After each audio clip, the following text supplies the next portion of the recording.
arrintani waxay noola muuqataa in la leeyahay carshuuq dhaha ma jirto awood madaxweynaha ama cid kale oo aan xirlaalintan ay ku leeyihiin bixinta diiwaangelinta telefishinada ee xirlaalinta qaranka in badan cadaadisna saarna oo aan bulshada la wadaagin oo la lahaa doodaha joojiya oo la lahaa joojiya wareysiyada oo la lahaa dhexdhexaadmaha u shaqeynaa cid gaar ah oo adeega oo aanu diidanayn ayaad moodaan jaaniskan maxamed lagu helay looga faa'iideystay xarigaas sanadka iyo 4 bilood ah ee labadaasi saxafi ku dhacay waxaanu ka xunnahay isna xukunka maanta ka soo baxay maxkamadda racfaanka ee Soomaaliland wariye Cabdimaalig Muuse Coldoon lagu xukumay iyadoo maxkamadda gobolka Maroodijeex ay hore u sii deysay isla markaasina ay wax dambiye ku weeday arrintan waxay muujinaysaa in saxaafadda la caburinayo in loo caga jugleynayo inaan fursad loo siinayn waxa uu dastuurka jamhuuriyadda Soomaaliland qodobkiisa 12 uu damaanad qaadaya ee ah madax banaanida saxaafadda arrintani waxay noola muuqataa in la leeyahay carshuuq dhaha ma jirto awood madaxweynaha ama cid kale oo aan xirlaalintan ay ku leeyihiin bixinta diiwaangelinta telefishinada ee xirlaalinta qaranka awood waxay u siinaysaa xirlaalinta qaranka maxkamaddu ay soo jeedisay ay tiri sharciga ah la dhameystiro oo marka hore maxamed oo dhaarsan maxkamadda ka sheegeen xirlaaliyuu ku madaxweynaha ka soo qaado maxamedna uu taa diiday oo uu diiday in sifa sharci darro ku qaato dana gaar ah oo weydaarsado wariyaal kala duwan oo lagu haystay dambiye kala duwan oo muddo badan ku xidhnaa xabsiyada Hargeysa gaar ahaan jeelka weyn ee magaalada Hargeysa ayaa maanta ay ku dhaceen xukunno kala duwan iyagoona qaar kasta loo eegay kiisaska ay galeen iyo waliba sidoo kale dambiyada muddada ay xidhnaayeen maxkamadda loo keenay saaxiibayaal muuqaalka oo dhameystiran intaan aan soo gudbin halkani waa kanaalka ansixinta wararka haddii aad ku cusub tahay ku soo biir oo ka mid noqo boqolaalka kun ee qof ee sida joogtada u hela wararka iyo warbixinada bartiin aan soo gudbino nahadsanidin saaxiibayaal soo dhawaada wariyaasha ku xidhnaa magaalada Hargeysa muddooyinka ugu dambeysay ayaa tiradoodu gaadhaysay tiraba 4 wariye iyagoona qaarkood xabsiga ay ku horeeyeen Samafale Cabdimaalig Sheekh Muuse Coldoon haddii aan ku horeeyo waxa uu ahaa mid xidhnaa muddo ku dhow 9 bilood oo xabsi ah isla markaana maxkamadda ay horey ugu xukuntay xukun sideena oo lagu waayay haba yaraatay wax dambiya haddaba maxkamadda racfaanka ayaa racfaan dib u qaadatay waxaana uu sii xidhnaa muddo kale oo runtii leeg muddadii horey u xidhnaa hase yeeshee ugu dambeyntii maanta ayaa maxkamadda la hor keenay maxkamadda racfaanka gobolka Maroodijeex ayaa maanta ku riday xukun waxaana ay ku riday xukun ah 2 sano oo xabsi ah isla markaana uu xidhnaan doono iyo waliba sidoo kale 3 milyan oo shilinka Soomaaliland ayaa lagu xukumay Samafale Cabdimaalig Sheekh Muuse Coldoon dad badan oo u walaaleynaya Samafale Cabdimaalig Sheekh Muuse Coldoon muddo badan arrintiisa ku jiray ayaa markii ay arkeen xukunkiisa waxay noqdeen kuwo runtii si weyn uga aragti fogaaday halka dad badan oo runtii muddo badan waqti soo galiyay sidii Coldoon loo xukumi lahaa maanta ay farxad la taashoonayaan Hargeysa sidoo kale wariyaasha kale ee iyagana maanta la xukumay waxa kamid ah wariye Maxamed Cabdi Yilig oo isaguna runtii ku xidhnaa magaalada Hargeysa dhowr bilood isaga iyo sidoo kale laba wariye oo kale oo iyaguna ka tirsanaa TV-da Onkebel iyo waliba sidoo kale warbaahinta madaxa bannaan haddaba Samafale Cabdimaalig Sheekh Muuse Coldoon iyo waliba sidoo kale wariyaashani ayaa maanta maxkamadda la hor keenay halka 3 wariye ee kale lagu haysto dhacdo ka dhacday jeelka weyn ee magaalada Hargeysa oo runtii ay leef ku baahiyeen iyagoona hadallada ay bulshada u gudbiyeen loo qiimeeyay isla markaana maxkamadda lagu keenay halka wariyaashaasi qaar ka mid ah runtii maxkamadda loo keenay kiisas kale oo ka duwan kuwaasi oo ay horey u galeen isla markaana maxkamaddu ay iyagana kiiskooda ugu xukuntay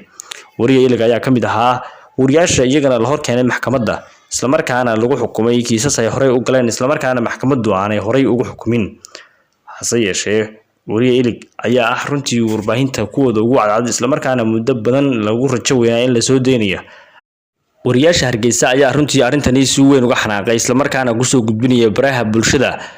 oraahyo ay ugu doodiyaan wariyaashaasi la xukumay iyagoona runtii muddo badan tan iyo intii wariyaashii kale lala xidhay la soo daayay ku rajo weynaayn marun ay dibadda u soo bixi doonaan wariyaashaasi hadda rajada way sii laalantay waxaana ay noqdeen kuwa xukun ku dhacay arrintuna faraha ayay ka baxday saaxiibayaal arrintani wixii ka soo kordha waxaan idinla soo socodsiin doonaa kanaalka ansixinta wararka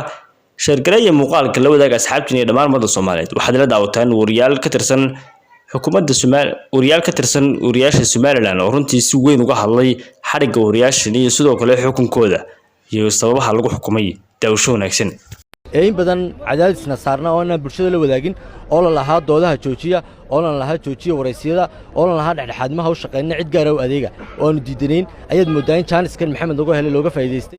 oo la lahaa dhexdhexaadmaha u shaqeynaa cid gaar ah oo adeega oo aanu diidanayn ayaad moodaan jaaniskan maxamed lagu helay looga faa'iideystay xukunkaas sidoo dhan waxaan aragnaa xukun xaaraan ah cadaaladda ka fog la doonayna in cid gaar ah dana gaar ah uga adeegno telefishinka iyo maxamedna waxay u shaqaynayaan saddexa cidna siyaasad iyo cid kalena lama safanayaan waaye xukunka ku dhacay sanad iyo 4 bilood baa ku dhacay xeerka ciqaabta guud baa loo adeegsaday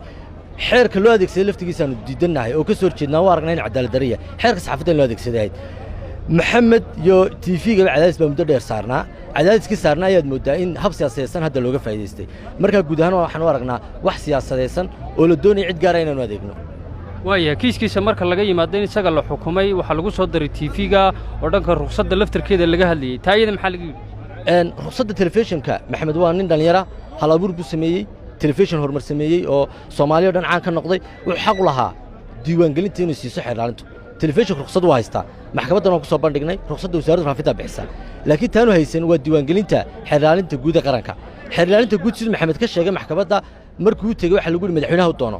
maxamed wuxuu maxkamadda ka hor sheegay madaxweynuhu processka bixinta diiwaangelinta xeer ilaalinta kuma jiro xeer ilaaliyaha guud ee qaranka bixiya xeer ilaaliyaha guud ee qaranka maxamed soo dhaarsan maxkamadda wuxuu ka hor sheegay inuu ku yiri madaxweynaha u doono taana maxamed wuxuu arkay inay tahay cadaadis gaar ah oo la doonayo in cid gaar ah loo adeego waxyaabo gaar ahna ay ka leexiyaan telefishinka dhabaha uu hayay ee waraysiyada iyo doodaha dhexdhexaadka uu sameeyay markaa maxamed tii wuu diiday wuxuu ku yiri xeer ilaalinta diiwaangelinta sidee xaq baan u leeyahay muwaadin baan ahay hal laysiiyo maxkamadan uu ka codsaday sida maxkamaddu amartayna intay xiran yihiin baa processka la dhameynaya marka waxaan ugu baaqayaa insha Allah tacaala xafiiska xeer ilaalinta inuu tagi doonaa xeer ilaalinta waxaan xaq u leenahay dad muwaadiniin ah baan nahnay Soomaaliland oo shabaan nahnay dhalinyaradii dalkan nahnay ma fiicna in cadaadis lagu saaro cid gaar ah la shaqeeya aniga iyo miidiyuhuna maaha cid gaar ah u adeegta waa dad bulshadeenu adeegnaa dhibaato kastoo inagu soo wajahda bulshadeenu adeegayno oo cadaadis laynagu saaro inaynu ka leexano dhabaha dhexdhexaadnimadana yeeli mayno hadday sidaa noqotona waxaanu joojinaa shaqada saxaafadda aan hayno ugu dambayn way luqmaan u shaqeyno dhex baan rabnaa inaan shaqeyno ugu dambayn ilgu waa la xukumay TV-gana wuu shaqaynayaa maxaa xala TV-gu shaqadiisa maxkamaddu soo sheegtay sharciga ma la dhameystiraya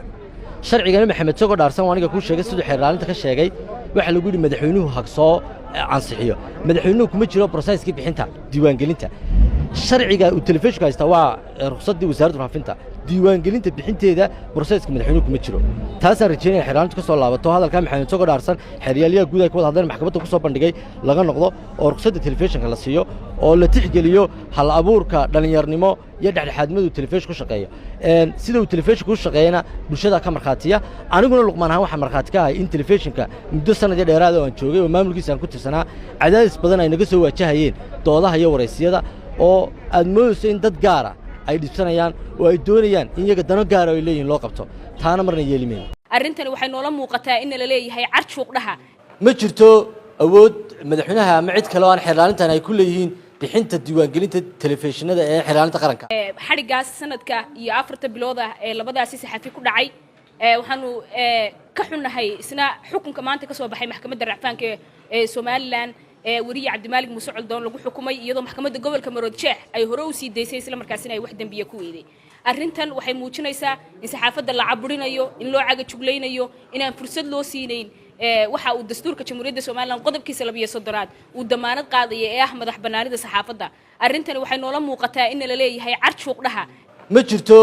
awood madaxweynaha ama cid kale oo aan xeer ilaalintan ay ku leeyihiin bixinta diiwaangelinta telefishinada ee xeer ilaalinta qaranka awooddu waxay u siinaysaa xeer ilaalinta qaranka maxkamaddu ay soo jeedisay ay tiri sharciga ah la dhameystiro oo markii hore maxamed oo dhaarsan maxkamadda ka sheegay in xeer ilaaliyuhu ku madaxweynaha ka soo qaado maxamedna uu taa diiday oo uu diiday in sifo sharci darro ku qaato dana gaar ah oo weydaarsado oo ama cid gaar ah loo adeego waxaan ka codsanayaa xeer ilaalinta sida maxkamaddu ay u sheegtay inaan xaq u leenahay in la siiyo diiwaangelinta dariiqa loo maray ama xeerka loo maray wariyaasha xarigoogu mid sax ma aha taasina mid aan aqbalayno ama baanu yeelayna maaha marka xukuumaddana waxaan oran lahaa haddii wariyaashii qaar dalka ay ka carareen qaarkoodna xeerarka caynkan ah lagu xukumo qaar kalena baqdin ay magaalada u joogaan arrin wanaagsan inaanay ahayn iyo mid saxa iyo mid sharciya in arrintaasi dib la isugu noqdo ayaan soo jeedinayaa in wariyaashaasina la soo daayo oo si shuruud la'aan loo soo daayo ayaanu ku baaqaynaa xukunkaasi waxaan u aragnaa mid aan cadaalad ahayn maadaama aan loo marin sidii sharcigu dhigayo xeerka saxaafadda ee Soomaaliland u yaala inuu saxaafadda lagu dhaqo ama wariyaasha khalad haddii ay galaan lagu dhaqo xukunkaasi waxaan aragnaa mid aan cadaalad ahayn wariyaashaasuna lagu tacadiyey oo xuquuqdooda lagu tuntay isla markaana la soo saaray xukun loo raacay xeerka ciqaabta arrimaha socda waxaan u aragnaa mid lagu caburinayo saxaafadda Somaliland oo 31 sano ee jirtay kaca ku fara badan la soo jaan qaaday saxaafadda Somaliland intii Somaliland jirtay 30 sano waxay ka qayb qaadatay horumarka dhisitaanka ammaanka dhaqaalaha siyaasadda uma qalmaan in la xiro uma qalmaan in la xukumo sidoo kale waxaan aad ugu xunnahay oo muddadii ugu dambeysay saxaafadda lagu xukumayay xeerka ciqaabta guud waxaan leeyahay insha Allah saxaafaddu way heli doontaa xukuumad ka saarta ciqaabtaasi oo u samaysa xeer guud insha Allah mar baan heli doonaa waxay taasi ka turjumaysaa caburinta cagajugleynta iyo carjuuqda dhahada lagu hayo saxaafadda Somaliland maanta laga bilaabana waxa halkaas ka cadinaan saxaafadda Somaliland madax banaanayn oo wixii doono ama sidii doono laga yeelayo waanu ka xunahay waanaanu cambaaraynaynaa halka fariin waxaan uga dirayaa madaxweynaha Somaliland Muuse Biix Cabdaan leeyahay madaxweyne waxaa jira dad adigeedii dhaxeeya warbaahinta oo isku kindiraya oo runtii doonaya inay ka dhex shaqeeyaan colaadneeda dhex dhiga runtii waxaan doonayaa inaad arrinta hoos u eegto nimanka wariyaashana waxay ku xidhayeen waa sharci darro haatanse waxay u eg tahay caburin iyo carjuuqdhe waxaan soo jeedinaynaa golaha sharci dejinta Somaliland oo uu in muddo ah hor yaallo xeerkii saxaafadda Somaliland in ay meel mariyaan oo ay dhammaystiraan waxaan xukuumadda ka codsanaynaa in xeerka ciqaabta guud ee saxaafadda la daba socdo saxaafaddu tuug maaha waxna may xadin laakiin in loo adeegsado xeerka madaniga ah ee dadka caadiga lagu xukumo xukunkaasi ku dhacay saddexdaas suxufi iyo sidoo kale Cabdimaalik Coldoon aad baan u cambaaraynaynaa saxaafadda maaha xeerka ciqaabta in loo